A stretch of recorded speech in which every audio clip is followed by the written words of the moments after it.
పాశమైలారంలో జరిగిన ప్రమాదంలో నవదంపతులు నిఖిల్ రెడ్డి శ్రీరమ్య కాలి బూడిదైపోయారు. 2 నెలల క్రితమే వీళ్లకు పెళ్ళైంది. పెళ్ళైన తర్వాత వెంటనే విధుల్లో చేరారు. ఆషాఢ మాసం కావడంతో పెళ్లి సంబరాలను ఆషాఢం తర్వాత గ్రాండ్గా సెలబ్రేట్ చేసుకోవాలనుకున్నారు. కానీ మరణం వీళ్ళకి రియాక్టర్ రూపంలో సంభవించింది. వీళ్ళు ఆఫీసులో ఉండగానే, ప్లాంట్లో ఉండగానే ఈ ప్రమాదం జరిగింది. ప్రమాదంలో అత్యంత దారుణంగా ఇద్దరు కాలి బూడిదైపోయారు. తెరపైన వాళ్ళ వీడియోస్ చూస్తున్నారు, వాళ్ళ ఫోటోలు చూస్తున్నారు. పెళ్లి తర్వాత, పెళ్లి సందర్భంలో వాళ్ళు తీయించుకున్న ఫోటోలు ఇవి. పెళ్లి జరిగిన తరువాత కొన్ని చోట్ల వీళ్ళు దిగిన ఫోటోలు. నిజంగా వీళ్ళ పెళ్లిని జరిపించింది ఎవరో తెలుసా? తిరువూరు ఎమ్మెల్యే వీళ్ళ పెళ్లి జరిపించారు శ్రీనివాసులు. తిరువూరు ఎమ్మెల్యే శ్రీరమ్య కుటుంబ సభ్యుల్ని ఒప్పించి నిఖిల్ రెడ్డికి ఆమెనిచ్చి పెళ్లి చేయడానికి ఒప్పించాడు. పాపం చాలా కష్టపడ్డాడు ఈ జంటను కలపడానికి. కానీ ఆయన చేసిన ప్రయత్నం ఆ దేవుడు జీర్ణించుకోలేకపోయాడేమో. కేవలం పెళ్ళైన 2వ నెలలోనే ఈ నవదంపతులు కాలి బూడిదైపోయారు.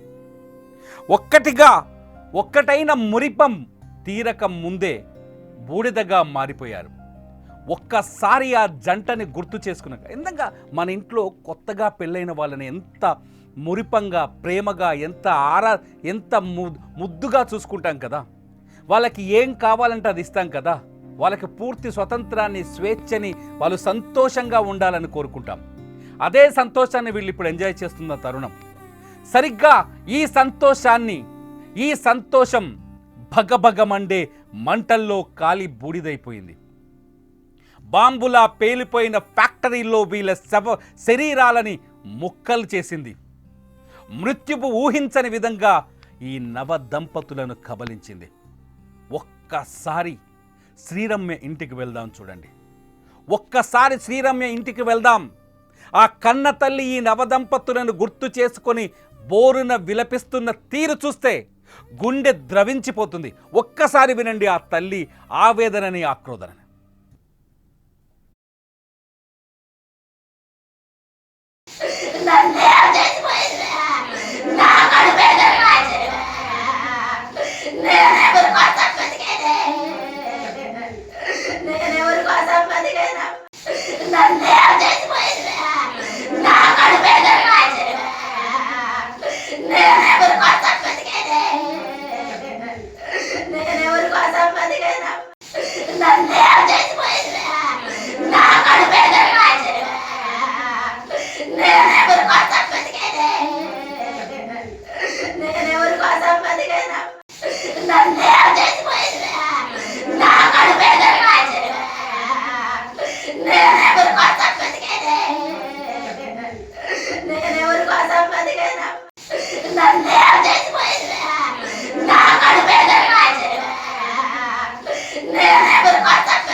నిఖిల్ రెడ్డిది కడప జిల్లా జమ్మలమడుగు మండలం ముద్దనూరు మండలం పెరికెలపాడు గ్రామం.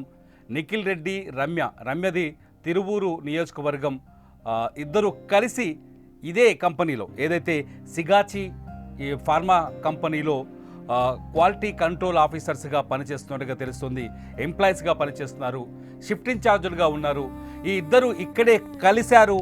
ఇక్కడే వీళ్ళకి పరిచయం ఏర్పడింది. ఆ పరిచయం కాస్త ప్రేమగా మారింది. ఇద్దరు ప్రేమించుకొని పెళ్లి చేసుకుందామని నిర్ణయించుకున్నారు. తమ నిర్ణయాన్ని కుటుంబ సభ్యులకు చెబితే శ్రీరమ్య కుటుంబ సభ్యులు కాస్త అటు ఇటు ఆలోచించినప్పుడు తిరువూరు ఎమ్మెల్యే శ్రీనివాసులు శ్రీరమ్య ఫ్యామిలీ దగ్గరికి వెళ్ళి వాళ్ళ తల్లితో మాట్లాడి వాళ్ళకి భరోసా ఇచ్చి ఈ పెళ్లికి అంగీకారం కుదిర్చారు. ఆయన అంగీకారం కుదిర్చినట్టుగా కొద్దిసేపటి క్రితం ఆయన తీవ్రమైన ఆవేదనతో, మనోవేదనతో ఒక లేఖను కూడా విడుదల చేశారు. అయ్యో నిఖిల్, శ్రీరమ్య కన్ను మూసారా మీరు? మీ మరణాన్ని నేను జీర్ణించుకోలేకపోతున్నానంటూ ఆయన బాధపడుతున్న తీరు చూస్తే గుండె ద్రవించిపోతుంది. ఆ తల్లి ఏడుపు విన్నారు కదా. కూతురు పైన ఎన్నో ఆశలు పెట్టుకుంది. కూతురు తనని సంతోషంగా చూసుకుంటుందని ఎంతో ఆశపడింది. కానీ ఆ ఆశ నెరవేరనే లేదు. కష్టపడి చదివించింది ఆ తల్లి రమ్యని. కష్టపడి చదువుకుంది రమ్య. అందమైన జీవితాన్ని ఊహించుకుంది. అందమైన నిఖిల్ రెడ్డి లాంటి వ్యక్తితో అందమైన భవిష్యత్తుని కలలుగా కనింది. కానీ ఆ కలలేవి నెరవేరక ముందే కన్నీరుగా కరిగిపోయాయి, అగ్నికిలల్లో కాలిపోయాయి. ఫార్మాస్యూటికల్ కంపెనీల్లో పనిచేస్తే ఆ కంపెనీ ఎప్పుడు ఆటం బాంబులా పేలుతుందో అర్థం కాని పరిస్థితి. ఫార్మాస్యూటికల్ కంపెనీల్లో కొనసాగుతున్న నిర్లక్ష్యానికి నిఖిల్, శ్రీరమ్య లాంటి ఎన్నో కుటుంబాలు ఇవాళ మాడి మసైపోయాయి. ఫార్మాస్యూటికల్ కంపెనీలు నిర్లక్ష్యమైన ధోరణి, నిర్లక్ష్యమైన వ్యవహారమే వీళ్ళ ప్రాణాలు పోవడానికి కారణమైంది. ₹1 కోటి ఇస్తే ప్రాణం తిరిగొస్తుందా? ఎన్ని కోట్లు ఇస్తే కాలిపోయిన ఆ బూడిద మళ్ళీ శరీరంగా మారుతుంది? ఎన్ని కోట్లు ఇస్తే ఊపిరి ఆగిపోయిన ఆ ఊపిరి తిరిగి వాళ్ళ గొంతుల్లోకి వస్తుంది? ఎన్ని కోట్లు ఇస్తే అనాథలుగా మారిన వాళ్ళ కుటుంబాలకి పెద్ద దిక్కు అవుతుంది? ఎన్ని కోట్లు ఇస్తే ఈ ప్రమాదం మళ్ళీ పునరావృతం కాకుండా ఆగిపోతుంది? కేవలం ఫార్మాస్యూటికల్ కంపెనీల నిర్లక్ష్యం వల్లే ఈ ప్రమాదం జరిగినట్టుగా తెలుస్తోంది. గడిచిన ఏడాది సంగారెడ్డి జిల్లాలో ఉన్న ఫార్మాస్యూటికల్ కంపెనీల్లో జరిగిన ప్రమాదాల్ని ఒక్కసారి లెక్క తీస్తే 72 మంది ప్రాణాలు కోల్పోయారు. 72 మంది ప్రాణాలు కోల్పోయారు. గత సంవత్సరం ఎస్బీ ఆర్గానిక్స్ అనే ల్యాబ్లో పేలుడు జరిగి, ఇలాంటి రియాక్టరే పేలుడు జరిగి 6 వ్యక్తులు సజీవ దహనమయ్యారు. ఆ తర్వాత ఆ ఎస్బీ ఆర్గానిక్స్ పైన కొంత విచారణ జరిగింది. ఆ తర్వాత అందరూ నోరు మూసుకున్నారు. ఫార్మా ల్యాబ్స్, ఫార్మా ఫ్యాక్టరీలో రెగ్యులర్గా ఈ ప్రమాదం జరుగుతూనే ఉంది. నిఖిల్ రెడ్డి, శ్రీరమ్య లాంటి మనుషులు తమ ప్రాణాల్ని బలిస్తున్నారు. ఫార్మాస్యూటికల్ కంపెనీల యజమానుల బెంజ్ కార్ల కోసం, 7 అంతస్తుల మేడల కోసం వాళ్ళ ప్రాణాల్ని బలిస్తున్నారు. ఒక్కసారి చూడండి, ఆ విజువల్స్ చూడండి. ఒక్కసారి తగలబడిపోయిన ఆ విజువల్స్ను చూడండి.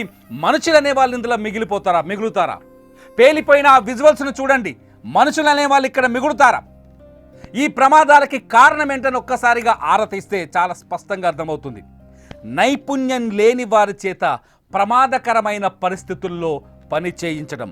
ఎస్బీ ఆర్గానిక్స్ కంపెనీ పేలుడు సమయంలో అప్పట్లో ప్రభుత్వ కమిటీ ఇన్స్పెక్టర్ ఆఫ్ ఫ్యాక్టరీస్ విభాగం చేసిన విచారణలో బయటపడ్డ కొన్ని విషయాల్ని మీ ముందుకు తీసుకొస్తున్నాను. నైపుణ్యం లేని వ్యక్తుల చేత పనులు చేయించడం. అంతే కదా, వీళ్ళు వెళ్తారు బీహార్ నుంచి, జార్ఖండ్ నుంచి, ఛత్తీస్గఢ్ నుంచి, ఒడిస్సా నుంచి 10th పాస్ అయినోడిని, ఇంటర్ ఫెయిల్ అయినోడిని, డిగ్రీ పూర్తి కానోడిని ఏజెన్సీల ద్వారా ఉద్యోగులుగా తీసుకొస్తారు.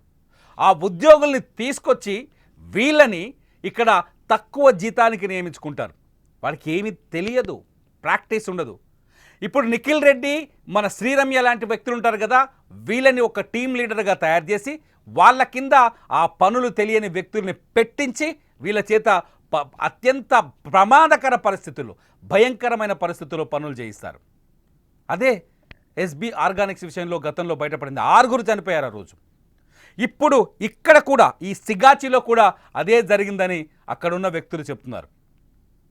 ఇండస్ట్రీస్ ఇన్స్పెక్టర్ ఆఫ్ ఫ్యాక్టరీస్ విభాగం వాళ్ళు ప్రతిసారి ఖచ్చితంగా ఈ ఫార్మాస్యూటికల్ కంపెనీల్లో ఉన్న రియాక్టర్లని, ఆ యంత్ర సామాగ్రిని, అక్కడ ఫ్యాక్టరీ పనిచేస్తున్న తీరుని చెక్ చేయాల్సి ఉంటుంది. కానీ ఒక్కరోజు కూడా చెక్ చేయరు. ప్రమాదం జరిగిన తర్వాత వెళ్ళి విచారణ చేసి 1 వారం రోజుల పాటు హడావిడి చేసి ఆ తర్వాత తిరిగి వదిలేస్తున్నారు. ఇది ప్రభుత్వం తెలుసుకోవాల్సిన విషయం. ఇండస్ట్రీస్ విభాగం నిర్లక్ష్యం వల్లే ఇటువంటి పేలులు జరుగుతున్నాయి.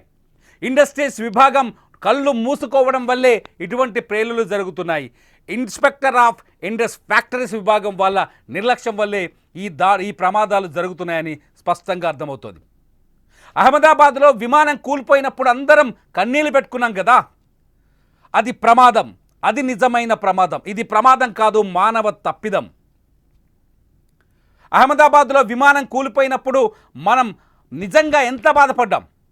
270 మంది ఒకేసారి చనిపోతే ఇక్కడ కనీసం 70 మంది చనిపోయే అవకాశం ఉన్నట్టుగా అధికారులు అంచనా వేస్తున్నారు ఇవాళకున్న విచారణ ప్రకారం, ఇవాళకు అందుతున్న సమాచారం ప్రకారం. ఇప్పటికీ ప్రమాదం జరిగినప్పుడు దాదాపు ఫ్యాక్టరీలో 145 మంది ఉన్నట్టుగా సమాచారం అందుతుంది. ఆ లెక్క కూడా క్లారిటీ లేదు. ఎందుకంటే ఏ కార్మికుడు ఏ రాష్ట్రం నుంచి వచ్చాడో, ఎవరు ఫ్యాక్టరీలో ఉన్నారో, ప్రమాదం జరిగినప్పుడు ఎవరు ఫ్యాక్టరీలో పనిచేస్తున్నారో, ఎవరు పనిచేయట్లేదో ఎవ్వరికీ తెలియదు. కనీసం కంపెనీ యాజమాన్యం ఇంతవరకు దిక్కు దివానం లేదు. ముఖ్యమంత్రి చాలా స్పష్టంగా అడుగుతున్నాడు, ఎక్కడ మీ యజమాని అని. ఇంతవరకు అక్కడికి వచ్చిన ఆ దాఖలాలు లేవు.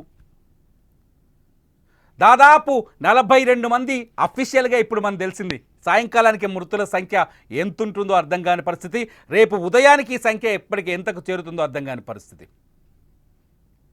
పోయింది కదా పాపం, ఆ నిఖిల్ రెడ్డి అన్యాయంగా చచ్చిపోయాడు కదా పాపం, ఆ శ్రీరమ్య అన్యాయంగా చచ్చిపోయింది కదా. ఫ్యాక్టరీస్ విభాగం, ప్రభుత్వ ఫ్యాక్టరీస్ విభాగం, పరిశ్రమల శాఖ నిర్లక్ష్యం వల్లే చనిపోయింది కదా.